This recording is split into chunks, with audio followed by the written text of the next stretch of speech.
ಖರ್ಗೆ ಸಾಹೇಬ್ರನ್ನ ಭೇಟಿ ಮಾಡಿದ್ವಿ ಸರ್. ಸುದೀರ್ಘವಾಗಿ ಚರ್ಚೆ ಮಾಡಿದ್ವಿ ಸರ್ 45 ನಿಮಿಷ. ನೋಡಿ, ನಿನ್ನೆನೆ ನಾನು ಪ್ರತಿಕ್ರಿಯೆ ಮಾಡಿದ್ದೇನೆ.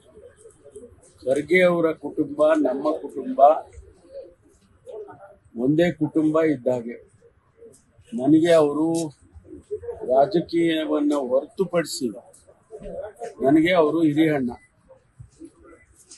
ಹಾಗಾಗಿ ನಾನು ಆಗಾಗ್ಗೆ ಅವರನ್ನ ಭೇಟಿ ಮಾಡ್ತಾ ಇರ್ತೀನಿ. ಅನೇಕ ಕುಟುಂಬದ ವಿಚಾರಗಳನ್ನ ಮಾತಾಡ್ತಿರ್ತೀನಿ.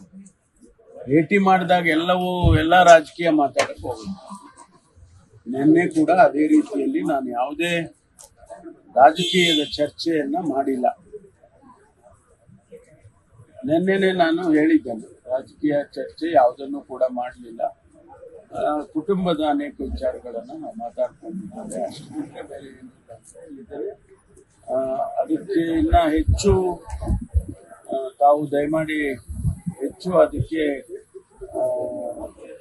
ವಿಶ್ಲೇಷಣೆಗಳನ್ನ ಮಾಡುವ ಅಗತ್ಯ ಇಲ್ಲ. ಅಲ್ಲ ಸರ್, ಈ ದಲಿತ ಶಾಸಕರು ಸಚಿವರು ಸಭೆ ಕರೆದಿದ್ರಲ್ಲ, ಅದರ ಬಗ್ಗೆ ಯಾವುದನ್ನು ಮಾತಾಡ್ಲಿ, ಒಂದೇ ಒಂದು ಶಬ್ದ ರಾಜಕೀಯ ಮಾತಾಡ್ಲಿ.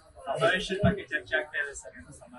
ಬೇರೆ ಬೇರೆಯವರು ಏನಾರ ಮಾತಾಡ್ಕೋಬಹುದು, ಆದ್ರೆ ನಿನ್ನೆ ದಿವಸ ರಾಜಕೀಯ ಚರ್ಚೆ ಯಾವುದನ್ನು ಮಾನ್ಯ ಖರ್ಗೆ ಅವ್ರ ಜೊತೆ ಮಾತಾಡಿಲ್ಲ.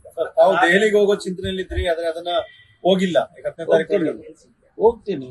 ಅದಕ್ಕೇನು ದೆಹಲಿಗೆ ಹೋಗಕ್ಕೇನು ಏನ್ ತೊಂದರೆ ಇದೆ? ಹೋಗಕ್ಕೆ ನನಗೆ ನಮ್ಮ ನಾಯಕರುಗಳು ಭೇಟಿ ಮಾಡಬೇಕು, ಭೇಟಿ ಮಾಡಿ ಬರ್ತೀನಿ. ಅದಕ್ಕೆ ಏನೇನೋ ಕಲ್ಪನೆ ಮಾಡ್ಕೊಳ್ಳೋ ಅಗತ್ಯ ಇಲ್ಲ. ಹೈಕಮಾಂಡ್ ನಾಯಕರು ರಾಜ್ಯದಲ್ಲೇ ಇದ್ರಲ್ಲ ಸರ್, ಯಾರು? ಖರ್ಗೆ ಅವರು. ಇಲ್ಲ ರೀ, ನಾನು ಹೇಳ್ತಾ ಇದ್ದೀನಲ್ಲ, ಮುಚ್ಚುಮರೆ ಏನಿದೆ ಅದ್ರಲ್ಲಿ? ನಾನು ರಾಜಕೀಯ ಚರ್ಚೆ ಮಾಡಿದ್ದೀನಿ ಅಂದ್ರೆ ಮಾಡಿದ್ದೀನಿ ಅಂತೀನಪ್ಪ. ಏನ್ ಮಾಡಿದ್ದೀನಿ ಅಂತ ನಿಮ್ಗೆ ಹೇಳ್ತೀನ? ಮಾಡಿಲ್ಲ ಮಾಡಿದ್ದೀನಿ ಅಂದ್ರೆ ಮಾಡಿದ್ದೀನಿ ಅಂತೀನಿ. ಒಂದ್ ವೇಳೆ ನಾನು ಮಾಡಿದ್ದೇನೆ ಅಂತ ಇಟ್ಕೊಳ್ಳಿ, ಆಯ್ತಾ? ನಾನು ನಿಮ್ಮ ಹತ್ರ ಯಾಕೆ ಹೇಳಕ್ ಹೋಗ್ತೀನಿ? ಅದರಿಂದ ನಾನ್ ಚರ್ಚೆ ಮಾಡಿಲ್ಲ. ಮಾಡುವಾಗ ಹೇಳ್ತೀನಿ, ರಾಜಕೀಯ ಚರ್ಚೆ ಮಾಡಿದ್ವಪ್ಪ ಅಂತೀನಿ. ಏನ್ ಮಾಡಿದ್ದೀನಿ ಅಂತಾನು ನಿಮ್ಗೆ ಹೇಳೋದಿಲ್ಲ. ಲೇಟೆಸ್ಟ್ ಹಾಗೂ ಇಂಟ್ರೆಸ್ಟಿಂಗ್ ಸುದ್ದಿಗಳಿಗಾಗಿ ಬಾಸ್ ಟಿವಿ ಕನ್ನಡ ಚಾನೆಲ್ನ ಸಬ್ಸ್ಕ್ರೈಬ್ ಮಾಡಿ.